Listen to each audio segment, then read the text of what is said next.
हमारे साथ नीरजा चौधरी हैं, वरिष्ठ पत्रकार, अभय दुबे भी हैं, टिप्पणीकार। नीरजा जी बताइए, प्रधानमंत्री ने जिस तरह से किया नोटबंदी को लेकर जो भी सवाल उठ रहे हैं, एक तो विरोध है, राजनीतिक विरोध तो वो झेलते हैं अपने विरोधियों से और कई बार अंधाधुंध विरोध भी होता है, लेकिन बहुत सारे आर्थिक सवाल भी हैं। तो क्या वो इन भाषणों के जरिए उन आर्थिक सवालों का जवाब दे रहे हैं या किस्सा कहानियों के जरिए क्या कर रहे हैं वो? देखिए, एक लेवल पे हंसी मजाक व्यंग में उन्होंने राहुल गांधी के जो आरोप थे उनको रफा दफा कर दिया।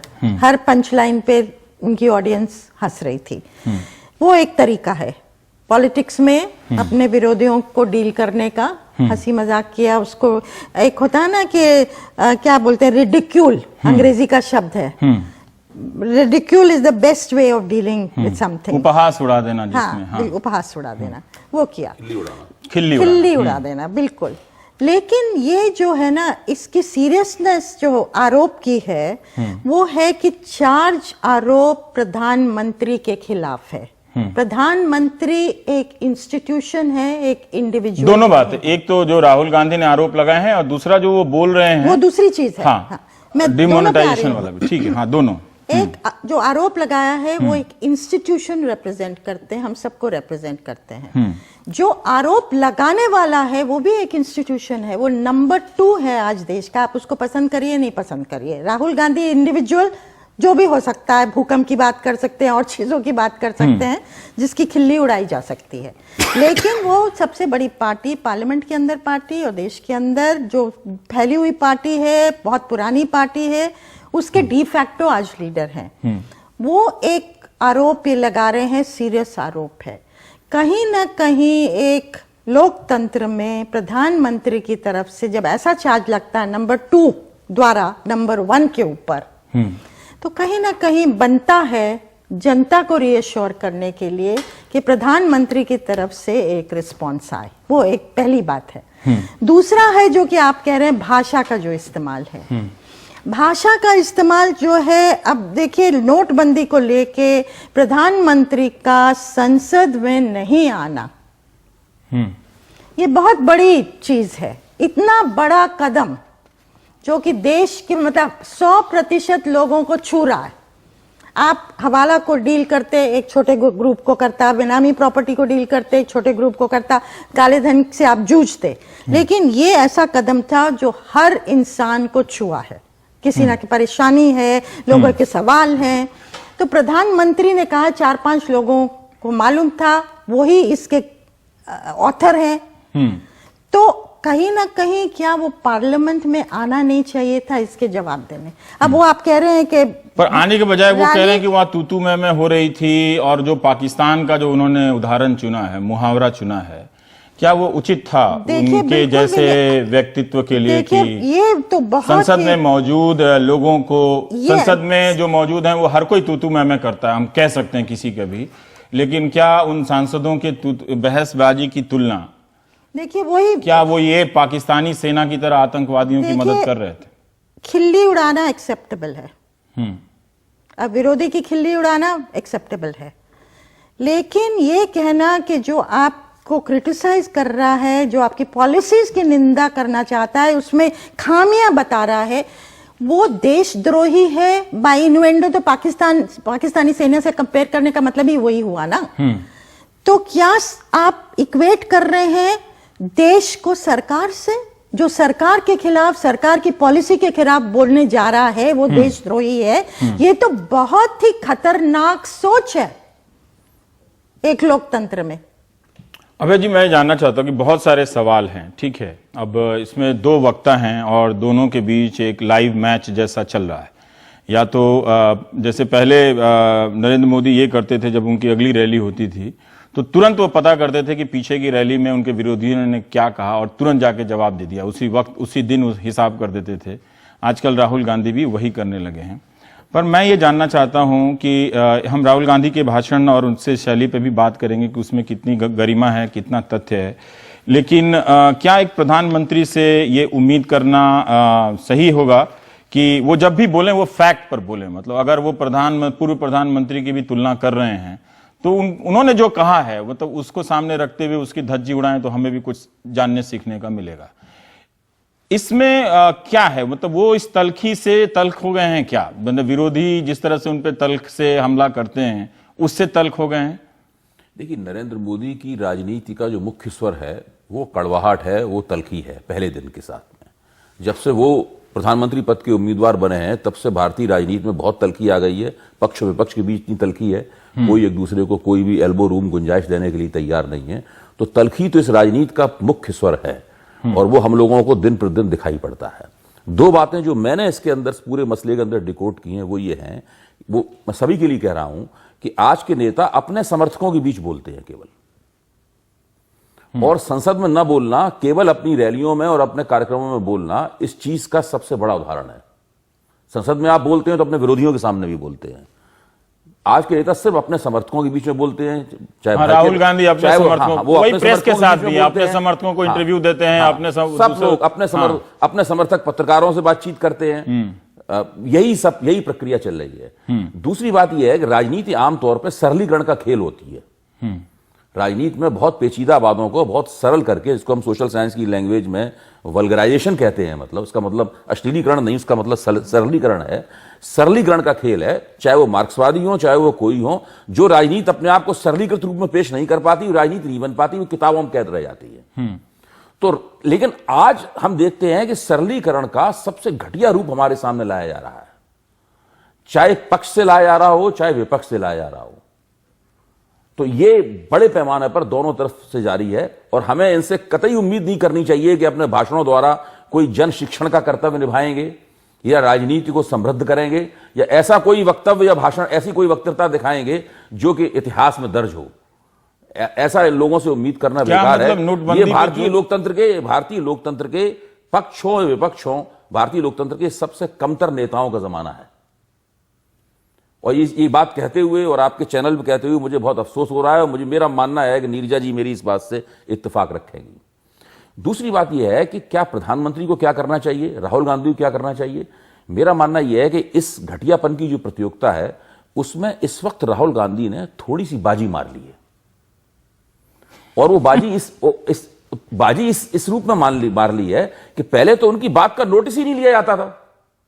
अब आप देखिए, प्रधानमंत्री के खिलाफ जो आरोप लगाए गए वो दिल्ली विधानसभा में लगाए गए, बिल्कुल वो सुप्रीम कोर्ट में लगाए गए, लेकिन कभी भी उन पर सार्वजनिक जीवन में चर्चा नहीं हुई। जब मेहसाना में वक्तव्य दिया राहुल गांधी ने और वहां रैली में आरोप लगाए, उसी के बाद तो फिर भारतीय जनता पार्टी के प्रवक्ता भी बाहर निकले और गंगा से तुलना कर दी। उसी के बाद टीवी चैनल भी बाहर निकले और उन्होंने इस प्रश्न के ऊपर बहस करना शुरू किया। मैं नीरज जी की इस बात से बिल्कुल सहमत हूं कि इससे राहुल गांधी ने अपने आप को नंबर 2 के रूप में स्थापित कर लिया है।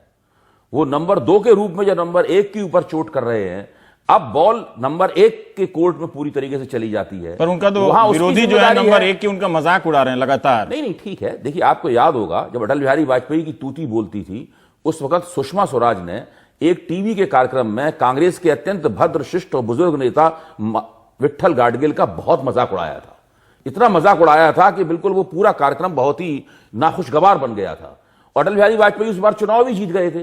लेकिन देखिए, इन सब घटनाओं का क्या होता है कि इनके बुरे परिणाम बहुत देर में निकल के आते हैं और देर तक कायम रहते हैं। मैं मानता हूं इन्हीं सब कामों की वजह से भारतीय जनता पार्टी 10 साल तक सत्ता से बाहर रही। तो ये जो किया जा रहा है, जब नरेंद्र मोदी का मजाक उड़ाया जाता था तो वो गंभीरता से नहीं लिया जाता था, तो नरेंद्र मोदी सत्ता में आ गए, अब कांग्रेस सत्ता से बाहर है।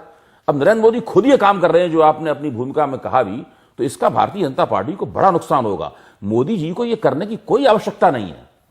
उन्हें जनता का आशीर्वाद प्राप्त है और अभी भी मोटे तौर पर प्राप्त है। तमाम विफलताओं या सफलताओं के बावजूद उसका हम लोग विश्लेषण करते रह सकते हैं, लेकिन आज भी वो देश के सबसे ज्यादा लोकप्रिय नेता हैं। उन्हें यह सब करने की क्या आवश्यकता है? इससे उनको कौन सा सुख प्राप्त हो रहा है? ये सुख उन्हें प्राप्त करने से परहेज करना चाहिए। अगर वो राहुल गांधी के खिलाफ इस तरह मजाक उड़ाते रहे तो वो दिनों दिन राहुल गांधी की साख को ही जनता में बढ़ाएंगे। इन चीजों के असर बिल्कुल उल्टे होते हैं। आपको लगता है कि जो राहुल आरोप लगा रहे हैं उसे गंभीरता से लिया जाना चाहिए? मेरा कहना यह है कि गंभीरता, वो आरोप सही है गलत हैं, इस चीज का कोई सिक्का बंद सार्वजनिक रूप से फैसला होना चाहिए।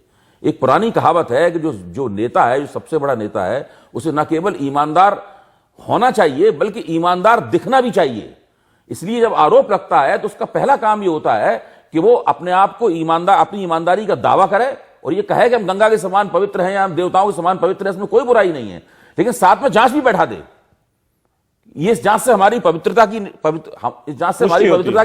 पवित्रता सुनिश्चित हो जाएगी। पर नीरजा जी, क्या आप इस तर्क से सहमत हैं कि ये माना जाए कि प्रधानमंत्री पर भी हमले जो होते हैं वो भी किसी व्याकरण के तहत तो होते नहीं है, किसी मर्यादा के तहत तो होते नहीं है, लेकिन 2.5 साल तक सत्ता में अब पूरा कर चुके हैं। अभय जी कह रहे हैं कि आज भी वो एक तरह से निर्विवादित नेता, स्थापित नेता है, मतलब उनकी सत्ता में या उनकी साख में कोई बहुत ज्यादा उसमें डेंट नहीं आया है। इसके बावजूद भी उनको इस स्तर पे जाना चाहिए क्या? वो जब नोटबंदी के समय से ही देख रहे हैं उनका भाषण कि रो रहे हैं, शादी है तो मजाक उड़ा रहे हैं कि शादी के घरों में भी पैसे नहीं हैं, तो क्या मतलब अगर बहुत सारे लोग जो जनता के मन में भी नोटबंदी को लेकर सवाल होंगे, तो क्या उन सवालों को खारिज करके सिर्फ आप विरोधी को पाकिस्तानी और जेब कतरा के दोस्त? नहीं, वो बिल्कुल अच्छा नहीं। उनकी भाषा उनका जो चुनाव 2013 का विक्टिमहुड था, क्या अब 2016 के आखिर में वो विक्टिमहुड राहुल गांधी की तरफ को दे रहे हैं?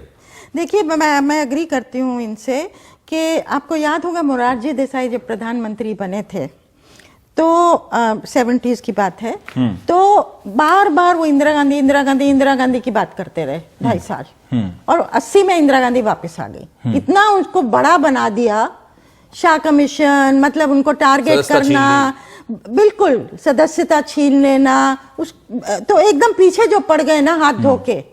तो कहीं ना कहीं क्या, मैं अभी तो एक दो भाषण में ऐसा हुआ है, तो क्या नरेंद्र मोदी उसी रास्ते पे जा रहे हैं? तो बिल्कुल आप एक पैरिटी दे रहे हैं, एक समानता दे रहे हैं राहुल और नरेंद्र मोदी के बीच में। आज हम ये कर रहे हैं, जो डिस्कशन भी कर रहे हैं और टीवी चैनल लिखा भी जा रहा है। भाषणों को देखकर लगा कि जैसे प्रधानमंत्री की एक गरिमा होती है, मतलब ठीक है उनकी आक्रामकता, उनकी शैली है, लेकिन जिस तरह से गरिमा होती है और ऑपोजिशन में कोई ऐतराज नहीं है। एक और चीज भी कहना चाहिए कि प्रधानमंत्री के इंस्टीट्यूशन का भी रिस्पेक्ट उतना ही होना चाहिए।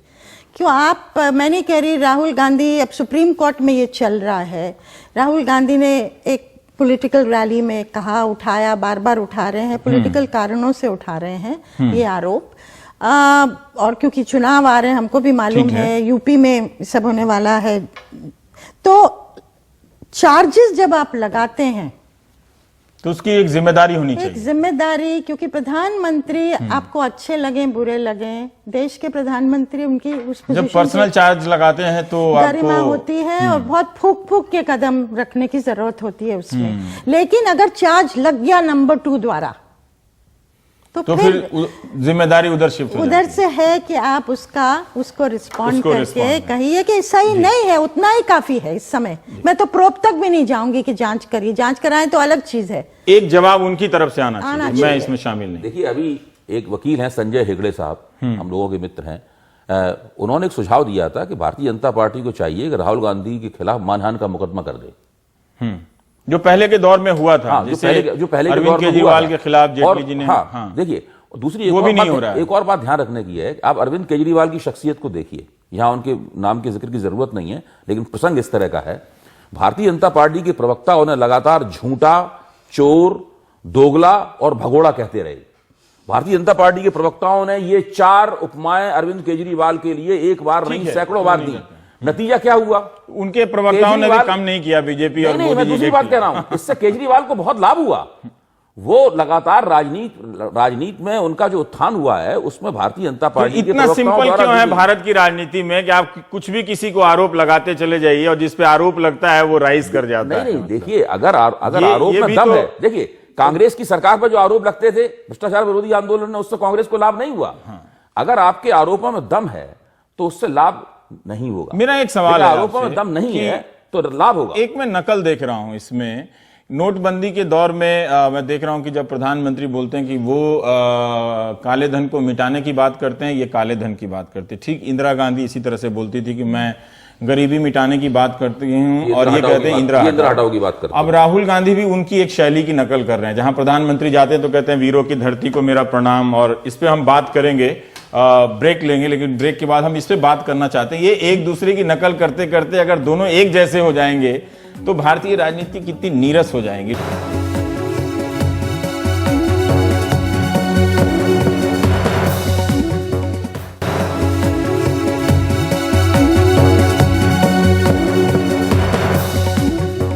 तो हम ब्रेक से लौट आए हैं, बात कर रहे हैं आज राहुल गांधी और प्रधानमंत्री नरेंद्र मोदी के दिए भाषणों के ऊपर। अभय जी, जो जैसा कि जिक्र मैंने किया कि प्रधानमंत्री इंदिरा गांधी की तरफ बोल रहे हैं और राहुल गांधी प्रधानमंत्री की तरफ बोल रहे हैं।